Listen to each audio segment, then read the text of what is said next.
All right, we got a friend of the show here, Jordan Harbinger. He's one of the guys who's been advising us on how to build this podcast because his podcast is way more successful than ours and has been around. He's been doing podcasting for like 12 and a half years, which, Jordan, that's got to be as long as podcasting has existed, right? Yeah, I think podcasts have been around for like 14 years or 15, and I've been around for 13 of those. So yeah, when I started, there was no way, there were no iPhones, so you couldn't get podcasts on your phone. You had to use an iPod to play them. Yeah, straight to cassette. That's how long this guy's been doing it. So Jordan, I like your show. I've been binging it while in quarantine because what else am I going to do besides try to learn something new or improve myself in some way? And I got to say, I like it because you do the interview style show where you go deep with a guest. I think I was listening to the one with Tony Hawk, which was pretty awesome.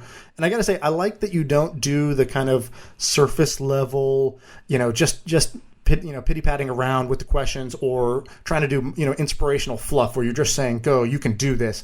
So with that episode with Tony Hawk, what was that like? Because Tony Hawk's an icon. How was it, interviewing Tony Hawk? It was great. He's a really interesting guy, really open and fun. And he told some pretty funny stories. One, which was very apropos of what's going on right now, is one day he walked into his agent or some sort of marketing team that he'd hired. He walked into their office. This is like at the height of video games where he's making, $50 million off these skating games and these brands.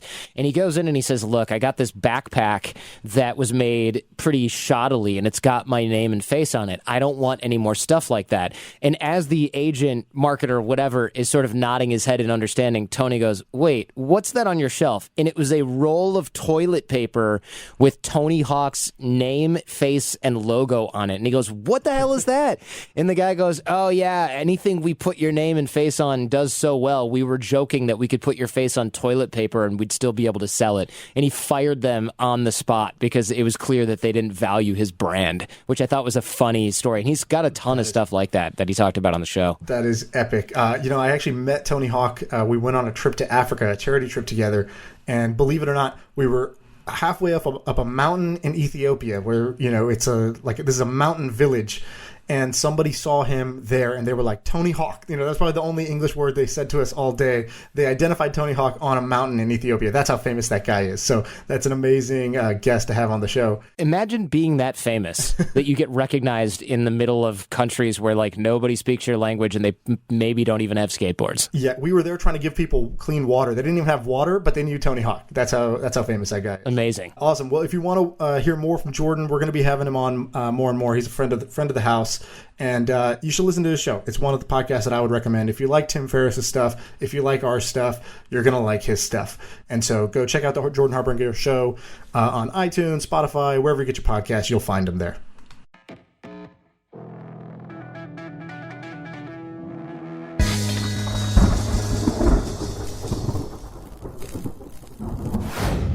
All right, we're back. Man, I started off with a big That's not cool. Sam, you are wearing a Harvard shirt. Why go to the school when you can buy the shirt for $35 and get half the benefits? It was $60, Sean. But whenever I wear it, they go, "You went to Harvard?" Yeah, I went to Harvard. I've been to Harvard. I paid $20. I got a tour there last year when I was 28. That's actually a great conversation starter. And then they don't know how to escape. They thought they were going to have an alumni chat. Oh, and now they're just Harvard, you bid. Yeah, I went for Easter. I took a tour. It was lovely. It'd be a great school to go to. That's great. That's great. Okay. I actually, this is like a weird thing. I have a lot of weird collections, and one of them, I like collecting university sweatshirts. So I didn't go to an elite school, but I respect them. I have a Stanford one. I have a Harvard one. I think I have a Dartmouth one. I've got all the cool ones. My wife went to Ivy Penn. I have a Penn one. I have a Harvard one too. I don't even know why. I don't even know where. I don't even think I bought it. It's just at my house somehow, and I wear it. And then I didn't buy any of my college gear when I was in college because I was like, this is expensive and a little bit lame. How people would wait in line for hours for a free shirt. I would wear a Duke one though. You went to Duke. Yeah, I went to Duke, but I like the stuff. I just thought it was too expensive. And then now, literally during Black Friday, everybody was shopping, and I was like, oh shit, I want to shop. I got the urge to shop too, but I don't know what the hell to shop for. So I bought a bunch of university shit 10 years later, and so now I have like all Duke gear. I wear it like every day. Can you close that? I would wear Duke stuff too. I would be proud. I think Duke's cool. I'll hook you up. I have a bunch. I will get you a Duke sweatshirt. Well, Duke probably has like really good dry fit basketball gear and stuff like that. I'm gonna I'll go and buy some. I'll buy some from Duke. What else should I add to my collection?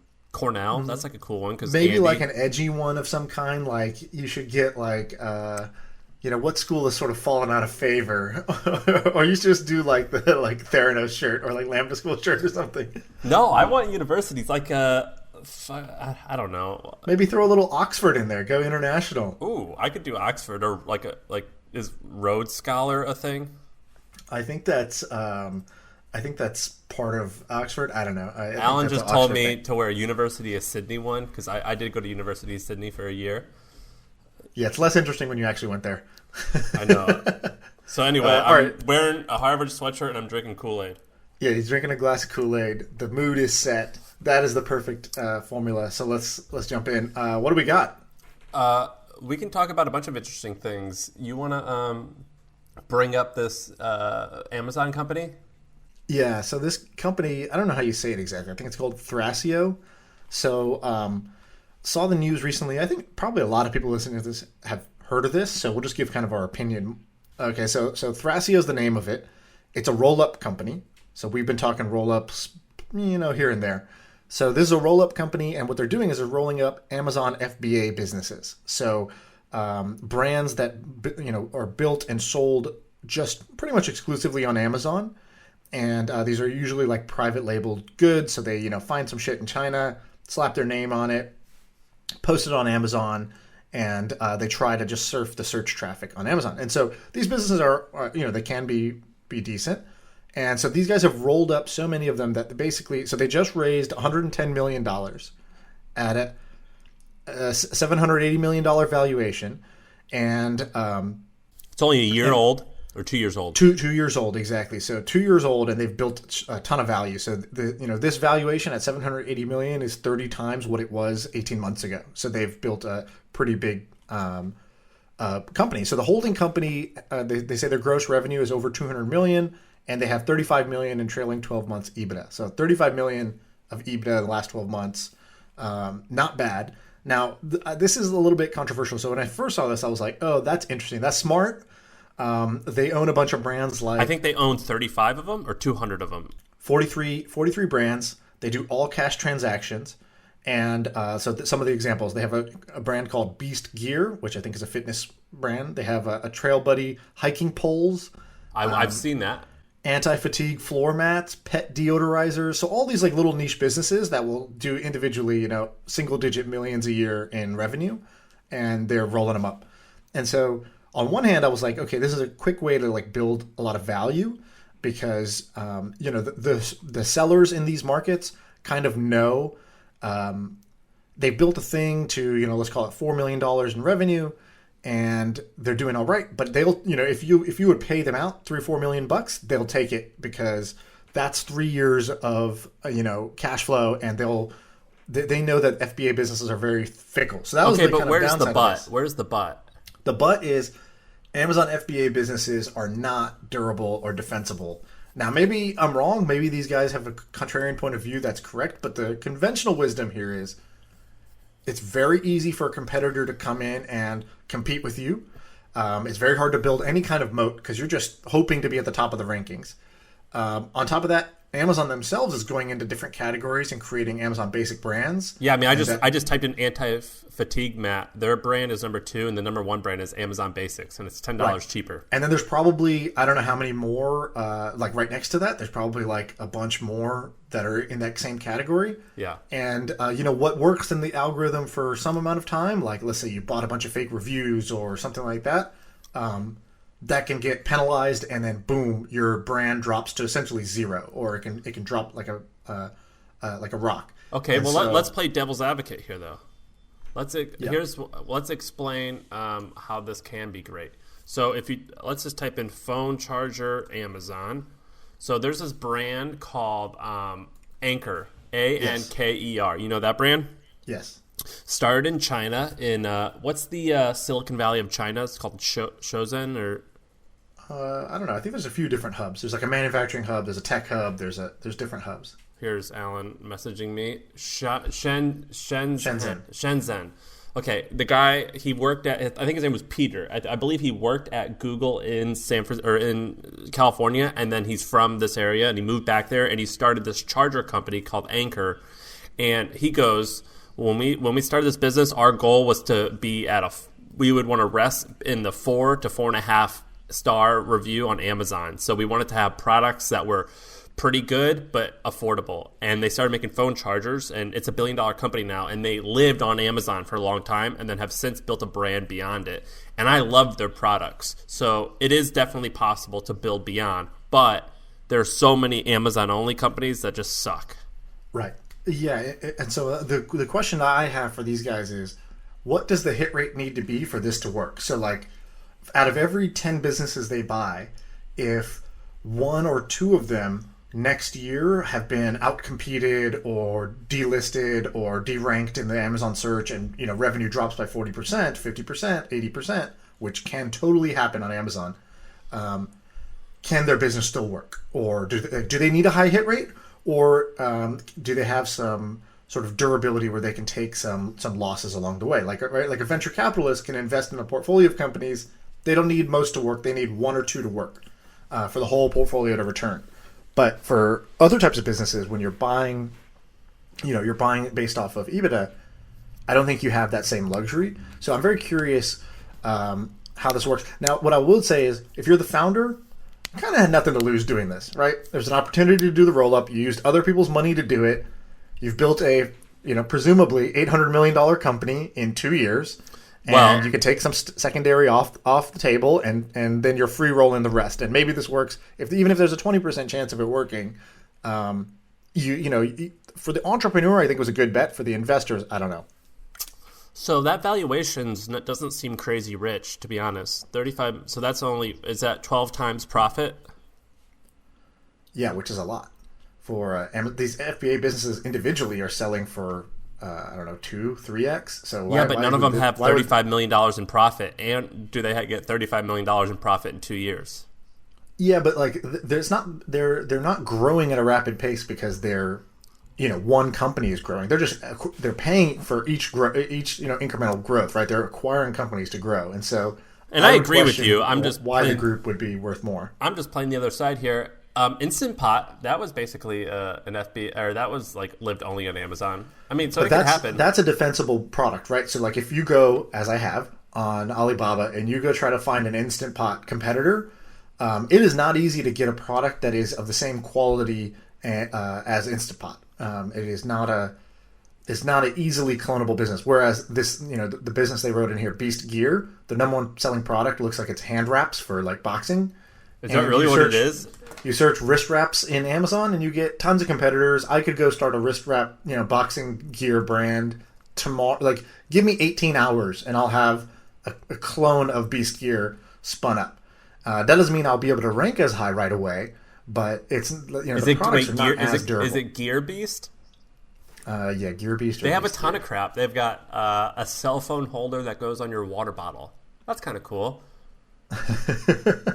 Beast Gear, not Gear Beast. Oh, I'll send you the link. Yeah.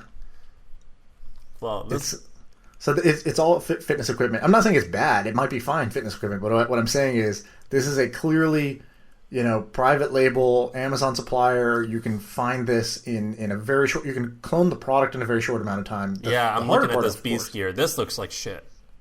Yeah, the harder part is to rank high, right? So. But the problem with that is just like, we have a friend who has a business that he bought for between $1 and $2 million, and was heavily dependent on SEO as well as YouTube. So it was doing great in SEO. It was doing great on YouTube. It was bringing in, close to $1 million in revenue a year. And, the SEO and the YouTube rank was very strong. Now, 2 years later, like I just talked to him and he said it's fallen off a cliff. YouTube changed their algorithm and Google changed their algorithm slightly, and my business is essentially dead. And now that's a business he bought for over $1 million. Yeah, he shouldn't have bought that in the first place. It was obvious that was going to happen, but and so these are the number one thing. We just had Andrew Wilkinson on the podcast, and he's talking about buying businesses. I think my point of view is aligned with his, which is that durability is one of the top characteristics that you look for when you're buying a business. Yeah, I think that this is a risky bet. But the guy who started it seems really interesting. What's his story? He worked at Seamless. I mean, he seems like I think he worked at Seamless. He just seems like he's just been around a bunch of fast-growing companies. Gotcha. Let me look him up. What was the Thrasio? Yeah, I believe he's in New York, and he started a bunch of companies. And then the guys who started Seamless are a bit involved. So he seems interesting, and the people who invested in him said that he was kind of a force to be reckoned with. So maybe they know something we don't know. This is not easy to do. So I definitely give them credit for doing this in such a short amount of time. Again, as an entrepreneur, I think it's a great bet.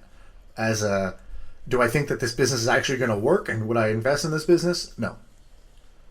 Yeah, I agree with you, but yeah, it's pretty amazing what they pulled off. So good for them.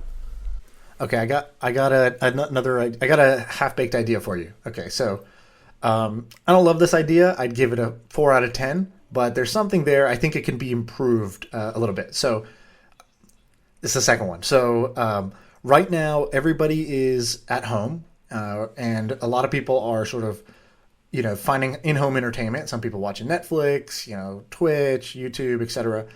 And some people are trying to figure out, okay, how do I do home workouts? How do I improve my fitness? Some people are doing online classes. And so online classes is kind of interesting to me, right? You've taken a bunch of online classes. You guys offer online classes. I've taken a bunch as well. I pay for it. And I was wondering, every time I see an interesting online class, I'm like, okay, the risk of this just being some like shitty, good sales pitch, shitty class is too high.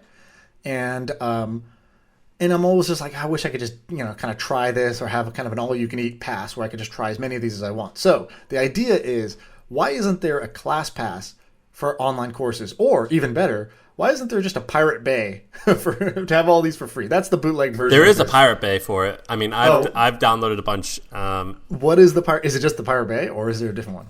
No, I mean, look, you know how we find illegal streams of UFC events and stuff like that, and you just know what to Google, UFC cracked stream or right. Allegedly, yes. Yeah, or on Reddit. You could look it up on Reddit, or you could look it up on Twitter. Right. There's the same thing. So, for example, there's this fitness guy who advertises on YouTube called Kino Body, and he's shredded. Oh, Kino Body, dude. That guy's got the best ads. His ads are so funny, and I was like, I just got to buy this just to see what what it's about. I don't even want to do it, but I just typed in, Kino Body, torrent, Dropbox or something, and I was able to download it for free. Oh, amazing. Okay, this week's episode is brought to you by Neville Medora's copywriting course. If you listen to Sam, you've probably heard him say the word copywriting a million times now. He did a whole podcast talking about one of the skill sets that has helped him the most, as well as, you did this in your recession-proof skill sets podcast, I think. And a lot of people were asking, okay, where do I go to find it? When you did it back then, you were just saying, the tools and the books and the stuff that, the things that have worked for you. You were not paid to say it. You truly believe it. This time, it's an ad. We are paid to say it, but we still believe it. I actually have bought the course as well. I've gone through it, 3 months ago. And, it's amazing. If you want to, the fastest way for me to increase sales or increase conversions or increase growth has been to change the words on the page or change the words in an email. It is way faster than trying to come up with new features or whole new ideas to try to grow. So copywriting, I'm a big fan. Sam, what do you think? Yeah, so I think that it definitely changed how I wrote copy and I got more sales. But more importantly, to me, copywriting means understanding what motivates people and figuring out how to communicate how my product will solve a problem in their life.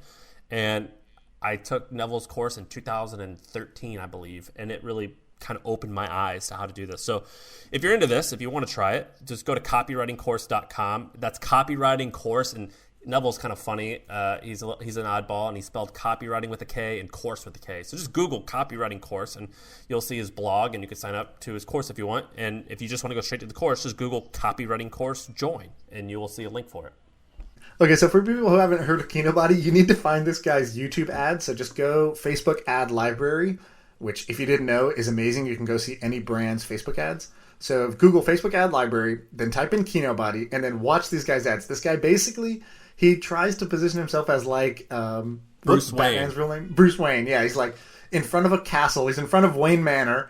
And he's out in nature. He's shirtless and he's super ripped, obviously. And he's just stretching. He's just doing this like push-ups and in front of a Ferrari. And then the Ferrari's behind him. And then like a woman comes up and hands him a glass of champagne. He drinks the glass and then he continues his workout. And it's like this over-the-top, ridiculous lifestyle ad. It's like Tai Lopez if Tai Lopez was jacked. It's so funny. It's great. I like got caught by the ad. I was like, this guy's funny. Like I gotta, dude. I bookmarked it and I sent it to friends. I was like, "This is the best ad I've ever seen." Yeah, it's like I feel as though he's definitely mocking himself a little bit. Like it's like, and I did research on him. His name's Greg, and his family is wealthy, not like billionaire wealthy, but just like good gigs and stuff like that. I think they live in Canada, and his program's it's fine. It's great advice. It's the good thing. So you click the ad, and then it basically takes you through this quiz of like, the reason I haven't been able to get as fit as I want is it's hard to stick to my diet, or I don't like going to the gym. And you start taking this quiz, and it's just two giant buttons on the screen, and you're just picking your answer. And like 10 questions in, he's like, "All right, I'm formulating the perfect plan for you." And of course, it just spits out the same 3 plans. It's like, do you want to be a Greek god body? Do you want to be the lean shredded machine, or would you rather be whatever you and not buy my program? And you just pick one of those, and it's like $60. And I think this guy's making like somewhere $6-7 million a year. I looked it up. I think it was like 8 to 10. 8 to 10, yeah. So he said it in some interview, and I would totally believe that. That makes sense to me. Yeah, he's got a great YouTube channel. I love that guy. What's his name? Greg McCafferty or Greg? No, it's something else. It's. He's great. He kind of, his whole brand Greg is like O'Gallagher. He's got this brand that's like a mix of Bruce Wayne and American Psycho, and his YouTube ads are so good. And what I always tell people who are interested in internet marketing is I go, find out what the affiliate marketers or the fitness people or anyone you think is scammy, find out whatever they're doing and copy it. Right. And because it works, it's so effective, and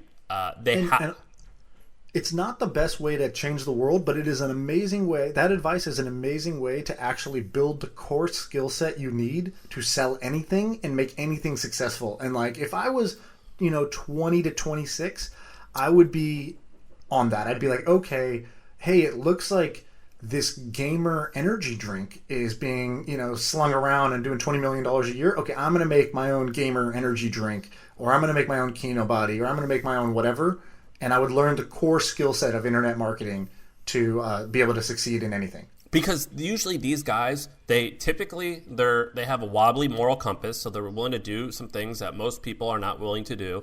And also, they start with nothing, and they have to spend $1 and make more than $1. And so what I like to say is, whatever tactics they're doing, just take all the Silicon Valley funding that you've raised and definitely be ethical and have a really good product, but also do all that stuff that they do.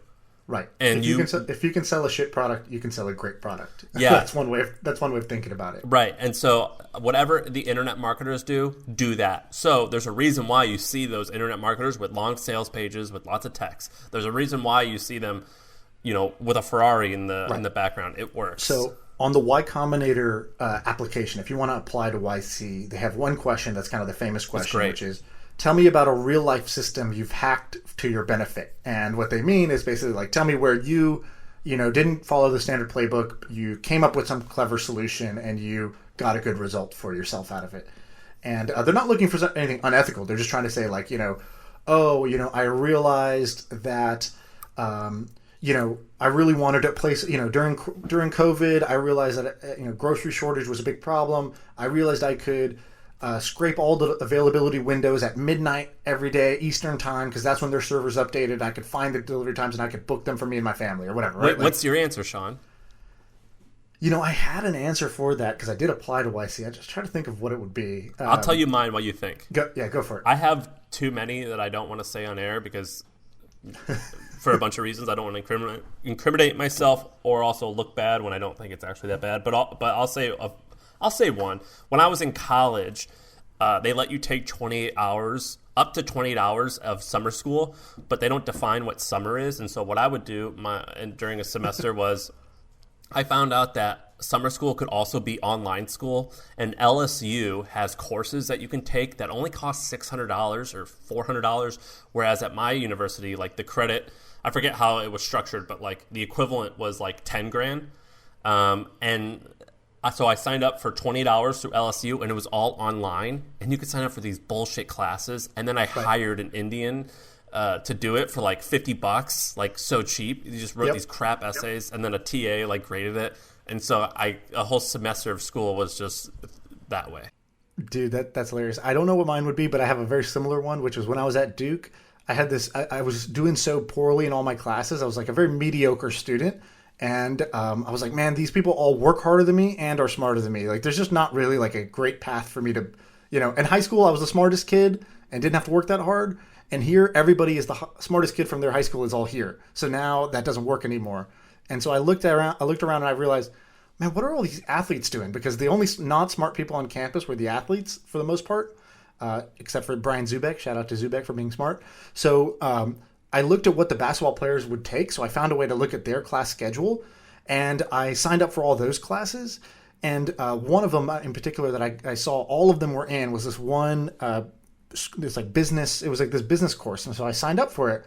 And first day of semester, I was like, okay, where do I go? Like, there's no classroom listed here. I like emailed the professor. I'm like, hey, there seems to be some error. There's no classroom listed on this thing. And he was like, oh yeah, this is a virtual course. You just need to read these 3 books, and they were like, it was the Lance Armstrong book. It was like 2 like other like super light, like breezy reads. I was like, you have to read these 3 books the whole semester, and at the end, pick one and write 1 page about it. God, that's so stupid. Just email that to me, and I got an A. And it was just me and all the athletes in this course, and nobody else even knew about it. And so I got That's so stupid. And that course I don't know if you were on scholarship or not. That was probably 10 grand. Yeah, well, that's the thing. For them, they're on scholarship. I was the only one paying for my tuition, so I actually paid 10 grand for that. That's so stupid. This is why I don't want people to bail out folks who have loans, because I know it will hurt them, but in the short term, it will hurt them. But in the long term, it should make these schools should go out of business. When I was in school, I went there on a track and field scholarship. I had to take a gym class, so I took aerobic walking. Right. Oh God. Yeah, there's literally like rocks for jocks and all these like secret classes that were so easy to be in. It says the guy who is wearing the Harvard sweatshirt right now. Hey, Harvard seems great. I thought Duke seemed great, but the fact that those things existed, that's so stupid to me. Dude, another one like that. So Harvard has this thing called the extension. Have you heard of the Harvard extension? Yeah, it's like people go, like executives go, and they pay, and they let everyone in, and then on their LinkedIn they put that they went to Harvard. No, so that's the executive MBA, which is just straight up. Yeah, it's you pay a absurd amount of money, and you take this thing online. And on Tyra Banks' LinkedIn, it says graduate of Harvard. Right. And she went to an executive. So my cousin had this where he had a Harvard thing on his resume. And I was like, dude, you went to Harvard? And he was like, oh, no. There's this extension school. It's like 2 blocks away from Harvard. And anyone can get in. You just pay and you go. And it's called Harvard Extension. But he's like, but when people read the resume, they just stop at Harvard. They're like, okay, cool. They don't even know what this other EXT stands for. I hope your cousin's listening. Yeah, he's great. He's actually really smart and has been super successful since then. So yeah. Anyways, okay. You want to talk about some hacks? I want to talk about this Jim Pattison guy, and then I want to tell you and the listeners one thing that I do. I told Andrew about this the other day, and he loved it. Have you heard of newspapers.com? No. First of all, awesome company. Love this business. Newspapers.com. All right, I'm going to. It's owned by. I believe it's owned by Ancestry. It's owned by Ancestry. It's amazing. I'm a subscriber. I pay $10 a month, maybe $20 a month. I forget. I love it. And it's what do you do with this? I'll tell you. It's an aggregation of all the newspapers ever, or at least they try to make it that. And what I love to do is whenever I read books, which I love biographies and I love books. So right now, I feel like a douche admitting this. I'm reading The Fountainhead. I've never read Ayn Rand, but I've never read it either. Actually, I've never read any of that, but everyone says that I should. So whatever, I read it. It's based in 1933. And so what I'll do is, and they talk about architecture. And architecture nowadays, that's not like a particularly like a sexy job, but it's, according to that book, it was. And so I'll use newspaper.com and I'll set the time range from like 1928 to like 1933. And I'll just type in like New York architecture and I'll read cool New York articles about architecture. And I'll or like the book is based on Frank Lloyd Wright. So I'll look at articles about him. Or when I read the biography of Ted Turner, I'll type in Ted Turner. He had an advertising company in 1973, but the problem is if I Google that, Ted Turner CNN will show up. And Google didn't exist in 1973. So I want to look up articles about, it'll say like, Edward Turner buys new billboard in Athens, Georgia. Are you trying to see what were they saying about this back then? Yes. Like, what did people think back then, and not before they knew? Yeah, before they knew what the outcome was going to be. So another example, I started reading about Dan Gilbert, the guy who started Quicken Loans, and he owns all this stuff, big deal. He's revitalizing Detroit. Everyone knows his name. I was like, what was his path like? What did he start? And so I went to Dan Gilbert, 1994, Quicken Loans, and it was like his company was 6 years old, and I looked at how they were describing him, and they described him as very similar to what they described him as now. I'm like, wow, that guy like kind of had the it factor back then. And it's really fun to see that. Same with have you heard of Fossil Watches? Yes. That guy who started it, he also now owns this thing called Shinola, which is really cool, and everyone knows him as Shinola. But I just looked. I was like, I wonder what he was like when he was younger and just getting going. And I just read all about him and his brothers starting Fossil Watches, and they show him in their garage, and it's just really cool to read all about that. And so that I use it like crazy. And I read a lot of biographies set in the 1920s, 30s, 40s, all the way up to the 70s, and it's the only source that you can go and get real facts and information about it. I like that a lot. I'm a little different than you in that I don't do as much biography type of stuff as you do, but my method for this, I have the same itch I try to scratch, but I scratch it a different way. So I think we've talked about this once before, but if the itch is I want to know what people were saying back then when we didn't know what the outcome was going to be, because in reality, when you look at today, that's what today is. Today, people are talking about stuff and they don't know what the outcome is going to be. And so to train your mind to understand how, like, not just to believe everything you read today and how to put this into context. And man, everybody was wrong about X. I have a bunch of different like methods of doing this. So first is, we've talked about these like memos before, like the original memo when they were like, hey, we're going to create PowerPoint, or the Facebook memos when they're like, hey, I think we should compete with we should buy Oculus for this reason. And the backstory to this is you worked with Emmett, the founder of Twitch, and he wrote a memo or wrote a bunch of stuff saying why they should pivot the company from doing this, what they were doing to starting Twitch. Company. I emailed the CEO, or not emailed, I Slacked him, and I said, hey, do you have any of the original document plans, pitches that you had from when you started the company 10 years ago, before this was a multi-billion-dollar company? And he sent me a bunch of the raw research, like user interviews, PowerPoint presentations he was giving the like investors, and it was awesome to see. That's how sophisticated it was back then, and also there were certain things they were totally wrong about, and so it's. What do you mean it was sophisticated? So when Emmett was starting Twitch, you're saying. I'm saying, like when you look at the pitch, it's not a polished thing. There's not a ton of well-researched data. Same thing. We, Sully, our friend, who started a really successful mobile gaming company called Tinyco. I had asked him. I said, "Hey, you raised all this money from Andreessen Horowitz. He raised $16 million, and if you go look, Ben Horowitz writes a blog post about him and says like, this founder kicks ass, and this company's gonna be awesome, and here's why." And I was like, "Dude, what was your pitch to them? I want to see the deck you sent them." And he sent it to me, and it was no joke, all black and white. Like no styling, like 2 images in the whole thing.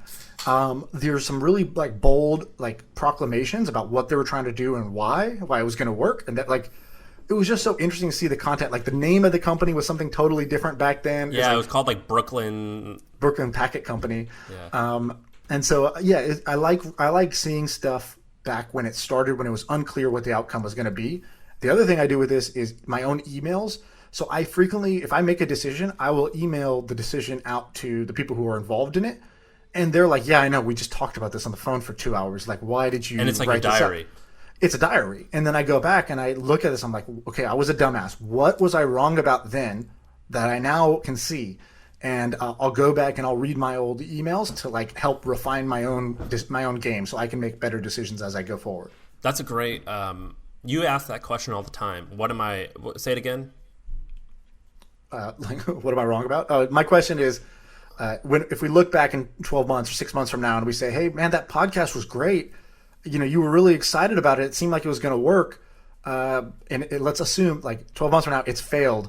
What's the most likely reason you're going to say why it failed, right? That's a question I ask myself on any project I do. If 6 months from now, if we fast forward to there and it's failed, what's the most likely reason I'd be giving you over a beer when we're like, dude, what happened? That was great. And then I write that down now and I start to work on it now. But then when 6 months later, I'll go back and I'll look at those things and I'll say, okay, what was I right about? What was I wrong about? And it's really just a humbling exercise, because I'm like, okay, cool. I know, today how, like, not to take at sort of face value all the stuff I'm reading from others as well as things I'm thinking myself, because I just seen over time how wrong people are. Yeah, I've stolen that from you. I have been asking myself what exists now that I need to take advantage of that won't exist in the next 10 or 20 years. For me right now, it's cold emailing.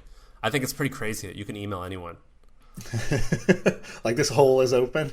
Yeah, I think it's nuts. It'd be like if I could easily guess everyone's phone number. And right. It's like, well, why wouldn't you just here's call them? Here's another version of that. So Paul Graham, again, YC, has this essay and he's talking about like how to get great startup ideas. And if you're listening to this and you want to get great startup ideas, I would recommend you go read this. It's paulgraham.com. I think it's just /ideas. Is this the one called Schlep? No, that's a different one. But this one, he basically says, look, the easiest way to invent the future is to just live in the future and then figure out what's missing for others, right? So he was like, Mark Zuckerberg, when he created Facebook, he already was blogging on these kind of blogging wasn't as big of a thing, but he was blogging. He was sharing life updates and photos online with other people who, he didn't even know super well, but they were just following him online. And he's like, for him, living online and posting your photos, your status updates, your thoughts, that was normal. But for everybody else, it was abnormal. So he was sort of already living in the future, and he just needed to build what was missing for everybody else who was currently living in the present. And there's like, so the blog post is really good. It talks about the same thing with like there's an old painting quote. It's like, how do you paint the perfect painting? It's like, first you become perfect and then you just paint. And it's the same idea, which is like, if you are already living a lifestyle that is awesome for you, but you are doing it in a kind of manual way, or you've hacked the system into where you have these products or benefits that other people don't have, you just have to figure out how to make that accessible and educate the market on those things, and so that they can come live the same lifestyle you're living. So I have an example of this. I was reading something recently that was really interesting. There's this guy named Alex something. I don't know. Doesn't matter what his last name is.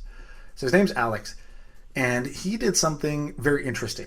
So he created, he's in the crypto space, and crypto has never been more interesting to me than it is now, because now everybody who was just like here for the bandwagon has jumped off and has moved on to the next shit. And so only the real diehards are still in it, just making progress every week. And so this guy's one of those diehards. He's still in it. And what he did was he created what I'll call a life coin. So he created his own currency called Alex. It's $Alex if you want to buy it. Wait, a life coin is the life category? coin's my term. That's not like what they call it, but it could also be called a personal ICO. He created a social currency for himself. There's no like terms for it. That's how new this idea is. Okay. But I call it a life coin. Basically, he minted 10 million Alex coins. And of the 10 million Alex coins, he kept a bunch for himself, and then he's like, okay, I will sell some Alex coins to the general market. And the contract is this. He created an income sharing agreement. He's like, hey, I'm 20. I really want to go to this crypto conference. And, I don't have the money to pay. I don't have $3,000. I can go pay for this now. And some guy on Twitter reached out, was like, I'll loan you the money. You just pay me back. And he's like, but let's do it through a smart contract using crypto. And so that was kind of how this started. And then so eventually what he did was he financed his education doing this. So he sold $20,000 worth of his student loan, basically. And he has an income share agreement, which means after he graduates, whatever job he gets for the first 3 years, he's going to pay back the holders of this Alex coin at some predefined rate. Yeah, I have. I just Googled it. This is amazing. It's a smart kid. He's only 21 or 2 or from France. Right, and so he did this, and so I started looking into this because I'm very intrigued by this, because there's so many people who I'm like we have this friend Vishal. He's really young. He's like I think 22 now, but for 2 years now, I've been like, this guy's gonna be a billionaire someday. If I could just own 5% of Vishal's future earnings, I would pay a lot of money for that. I wouldn't bet on every individual venture because, dude, I don't know. It might not be this one, but by the time this guy's 40, he's going to be a billionaire. And you feel that about him? What's that? You feel that about him? Oh, yeah, for sure. He's also maniacally focused on becoming a billionaire. It's the only thing he does and cares about in his life. He doesn't date. He doesn't work out. He doesn't have hobbies.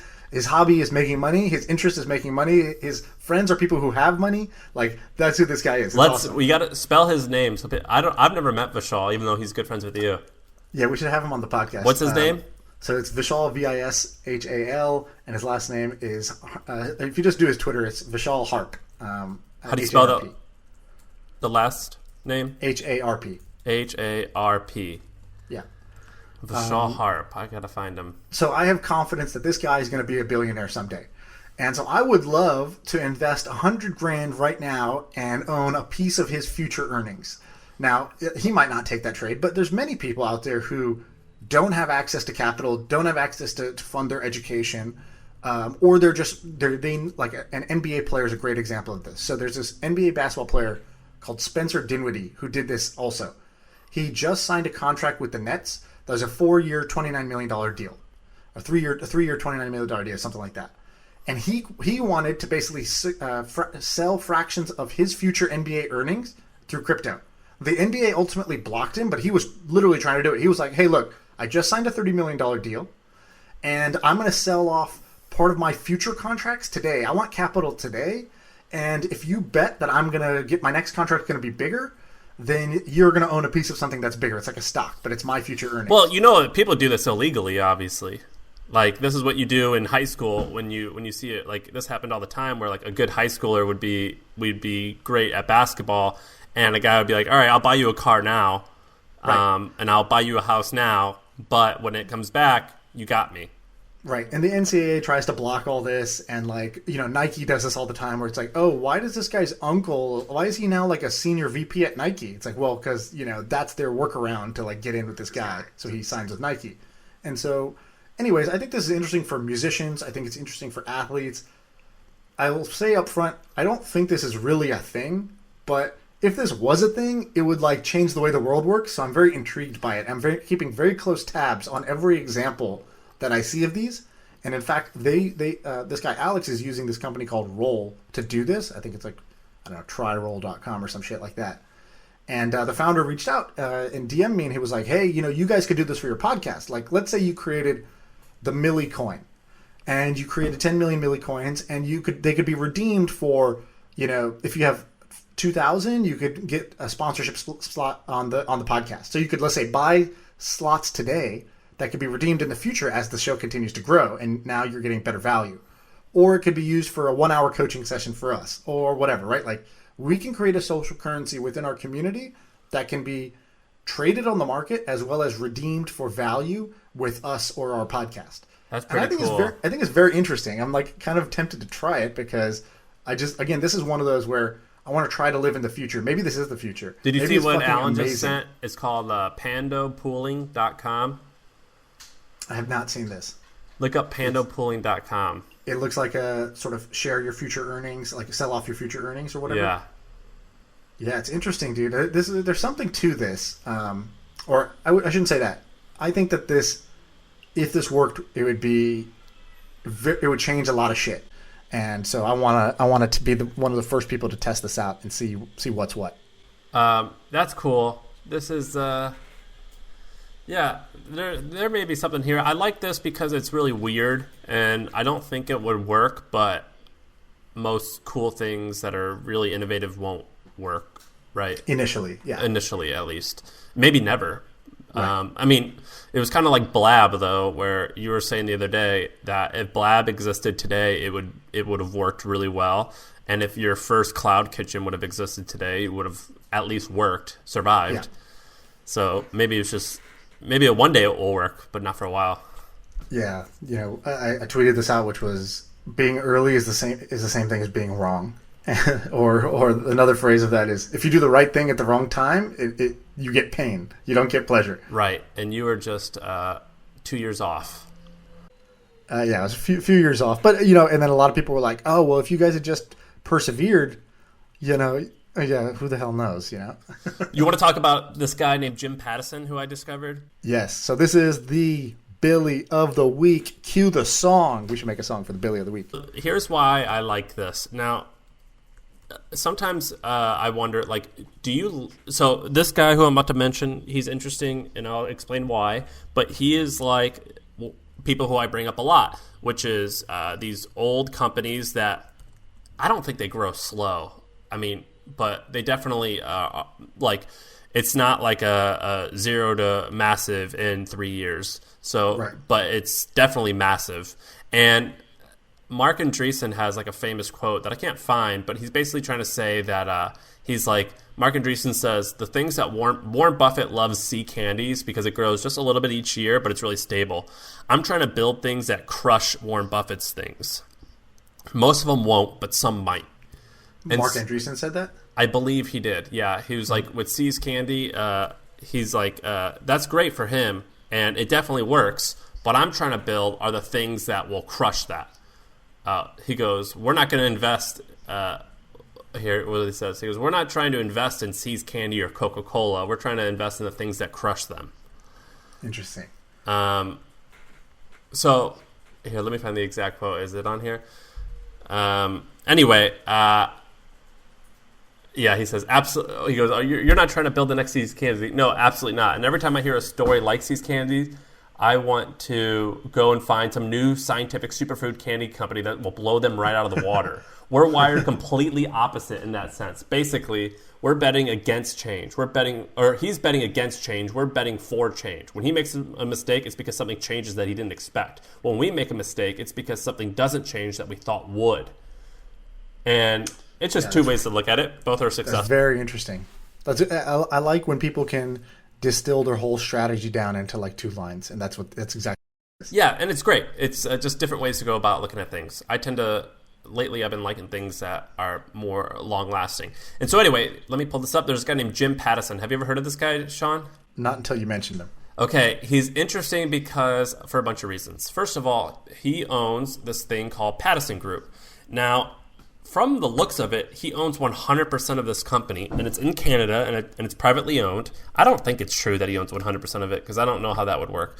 That just seems like impossible. But anyway, he owns 100% of it. It does $10 billion in sales, and they own roughly 25 divisions of the business. So ranging from lumber to Ripley's, believe it or not, to Guinness Book of World Records, to 30 different car dealerships. They own just everything. And he's this like shorter guy. He's like 5'4", 5'5". He's 90 years old. He's like this like not a hillbilly, but like this like down home, like he drives the same pickup truck forever, and he's really smart and bright, but he like walks around eating popcorn. Like, he's supposed to be this like normal guy.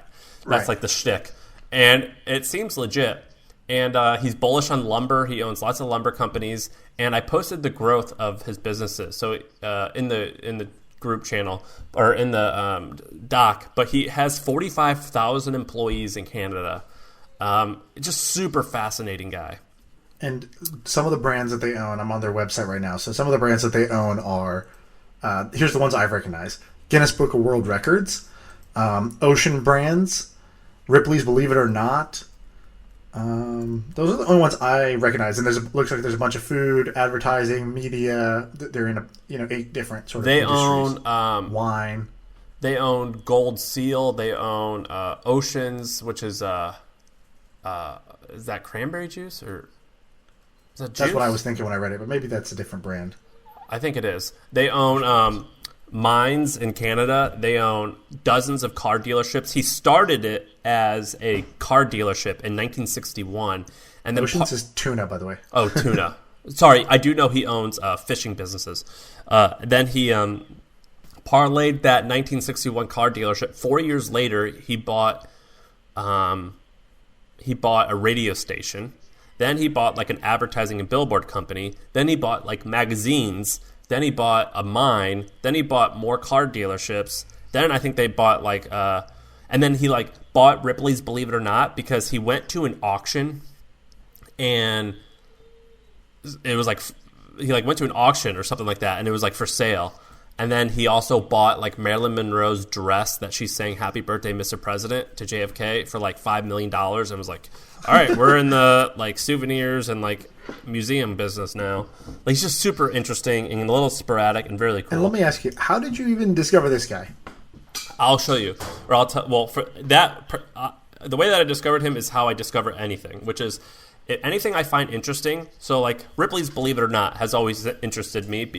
So did Guinness Book of World Records. You and I one time talked about the business behind like certifying and like giving like a seal of approval. I got interested in that, and I thought, what out there is kind of like that?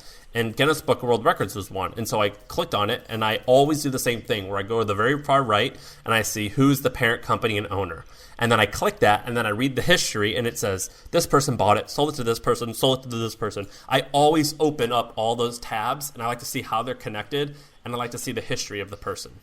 And so when I did that with Guinness Book World Records, it said Patterson Group. And I click that, and it says they own Guinness Book World Records, and they own car dealership. And I was like, okay, interested. What's going on here? Then I go to newspapers.com and I type in Jim Pattison and I read all about him, and that's how.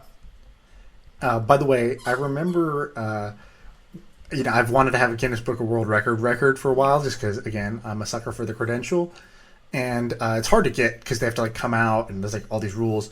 But there's a startup that Chris Sacca and others invest in called Record Setter, where it was like way easier to just like get the actual record set. You just had to like submit a video. They didn't have to send an official person out or whatever.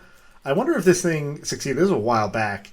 I'm going to see if they've... it doesn't look like they succeeded. So they're 1.5 million raised, started 2008. Yeah, so probably either dead or extremely profitable. I think there's only two paths for why how that happens.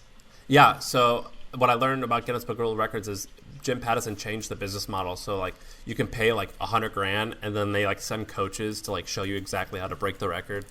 And it's like, so like for example, Toyota wanted to set some world record on X, Y, and Z. And so they sent like these scientists to Toyota and they go, all right, so in order to break it, you got to do this, this, and this. The best way to do that is this, this, and this. And just get it all ready and we'll be back out in about a month and we will give you the record so long as you achieve it. That's amazing. And so anyway, Jim Pattison, super interesting, 90 years old, still working. There was a story that I saw about him that happened just a few months ago, and a camera crew went with him. He wanted to go drive and see one of his supermarkets somewhere south of Vancouver, and he drove his car like 6 hours, slept at a Days Inn motel, got up, went to the supermarket unannounced just to check in on things, and then drove home. Really interesting guy. And well-liked. Do you want to be a billionaire? Is that a goal of yours? I want to get into trouble and like scheme until I die, and I believe that massive amounts of wealth are going to come from that.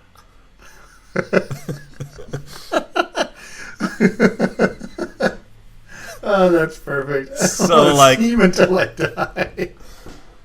Yeah, like I love the thrill of doing shit. Like it just excites me more than anything. And so yeah, like for example, I am with you, dude. Going to just seeing a grocery store for sale, and it's like, oh, this is cheap. I bet maybe I could. It's like I don't give a shit about grocery stores, but just like the act of doing. Right. It's like a business fantasy plays out in your mind. What if I bought this grocery store, and then what if I did this? What if I did that? Yeah, and so like I think that I for sure think that before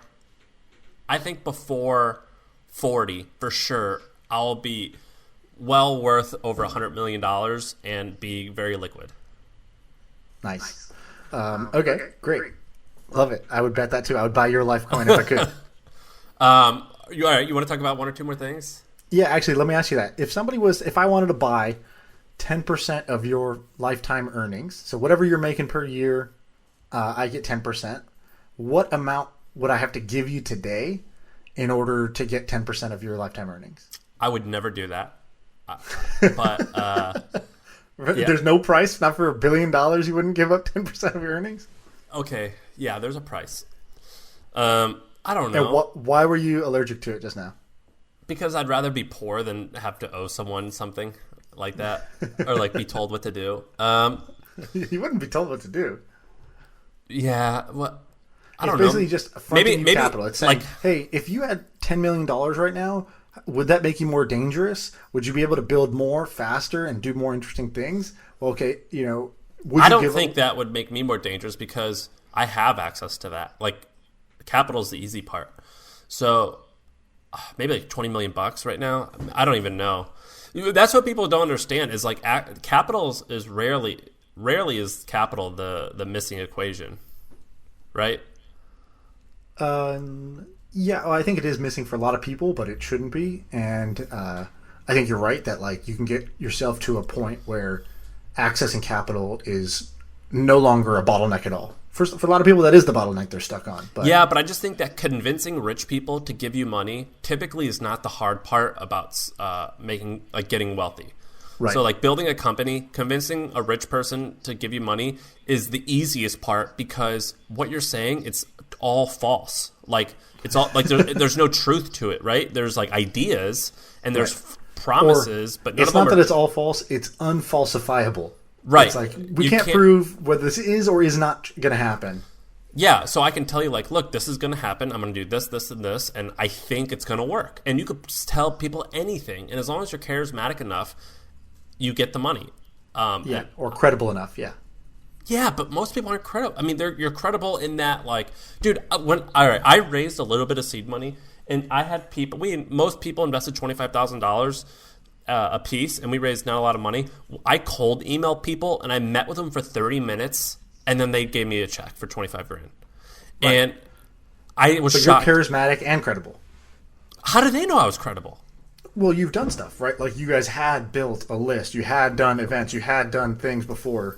Yes. Yeah, that's true. And you could speak with confidence and clarity around but that's what my you point. were doing. That was just like a false, like it was I thought it might work, and I had like you could do the math. You're like, all right, I think this works. I think, but anyway, my point is that I think that people would be shocked at how getting access to startup capital is typically one of the easier things in the progression. Right. You want to talk about one or two more things? Yeah, let's do one more. What do you want to talk about? Let's do this notary thing because I know this company and it's huge. Yeah, so I just refinanced my house, and every time I go through a process, I've reframed pain and annoyance as opportunity. And so I'm going through this process, and it's like the most annoying thing to refinance your house or get a loan in general, if you get a mortgage loan. And so it's taken us months to do this, to finish this, mostly because I'm too lazy to do the paperwork this endless amount of paperwork that they keep sending me. But we got to the last step, and the last step is basically, hey, you need to sign your documents. And with COVID, they needed to send a mobile notary to our house. So they sent a mobile notary. Guy shows up at our house. He stands there and sort of says, sign here, sign here, sign here. Okay, cool. I'm an official notary. This is now an official document. And then that goes to the title company, and the title company just does like nothing because, again, I already own this house, and I'm going to own this house again, and yet they're going to make $5,000 out of this transaction. The notary said he can make, between $100 to $500 depending on who dispatches him out. He's an independent contractor. So anyways, as I was going through this process, I was just trying to figure out, okay, wow, what is this whole space and where could this be improved? It's crazy. There's so much money in it, and it's still so archaic. Exactly. And so the notary thing, it looks like it's being modernized, and there's a company called Notarize, which is sort of leading the way here. So these guys have raised about $50 million. I was just messaging with the founder right before we went live, and I basically said, hey, give me some numbers that I can brag about. That you could share. How are you messaging him on Twitter? Yeah, just Twitter. Because I've been following him for a while. I like this company, and so I just reached out and said, "Hey, I'm about to shout you out on the podcast. Tell me something. Tell me some of these things." And so I'm pretty certain that they're doing over $50 million a year in revenue. He didn't say that, but that's not recurring, though, is it? No. And how do they make money? Well, part of it is recurring in the sense it's not a subscription, but their customers are essentially the title companies, the escrow companies, the banks, and so they just have this sort of trusted set of vendors that they'll use for notarizing. And so He said that this month alone, 2,500 lenders and title companies have come inbound to their service. The volume is doubling every week right now, and they're hiring 1,000 notaries right now to meet the demand for this sort of mobile notaries. They also have a online notary function that they've created, which is great because you don't have to send the person in person to your house or wherever to sign. And basically, what they're just trying to do is make this less painful. So how do you make it more convenient? Reduce errors. Like the guy who came to our house, he made an error. He's got to come back again today to do it again because the paperwork has to be airtight.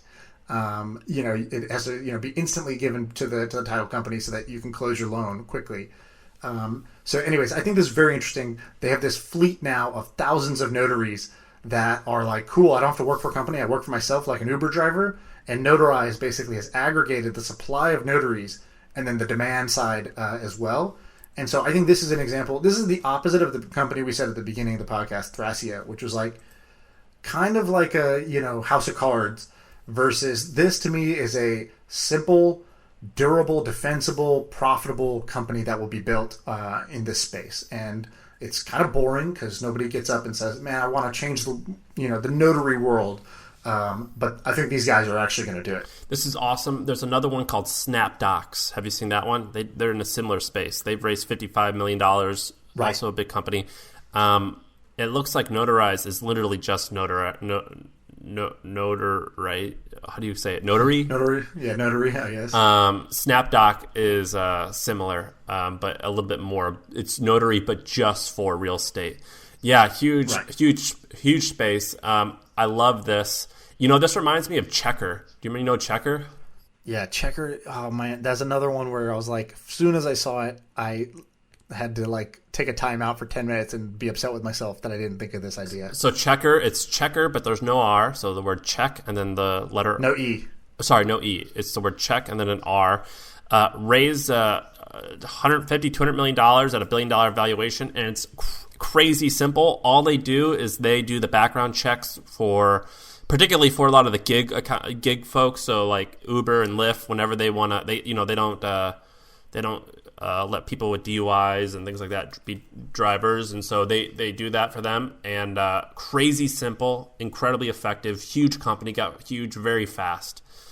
And they basically turned a background check into like an API call, and it's as simple as that. Yeah, amazing company. They just laid off a ton of people, I guess, because there's not as many people wanting to get background checks right now. But I still think it's going to be great. Okay, maybe it's not as profitable and durable as I thought. Well, I think they got huge fast. Like they hired a ton of people quickly, and right. Uber's revenue for driving is just going down like crazy. So I imagine they just aren't having to do a lot of background checks at the moment. I believe that you will always need that. It's just a matter of how much will you need and when. Yes. Okay, cool. This is interesting. All right. So notaries, background checks. Is there anything else that's interesting in that category? If there's something in that category, tell me. I bet you another one is locksmith. I would love to know what else. Yeah, and if anybody can figure out how to take a refi and make it 10 minutes online, that would be amazing, and I would invest in that company. I don't know what the bottleneck is. I don't know why it can't be as simple as that, but it should be as simple as, hey, here's your current rate. Here's the rate you can get on the market that's cheaper. If you'd like to refi, 10 minutes and you're done. That's how it should be. Anything else you want to go over? You want to save them for the rest for Thursday? Save it for Thursday. All right. Let us know what you think about this. Tweet at us, leave reviews, and we will talk to you soon. See ya.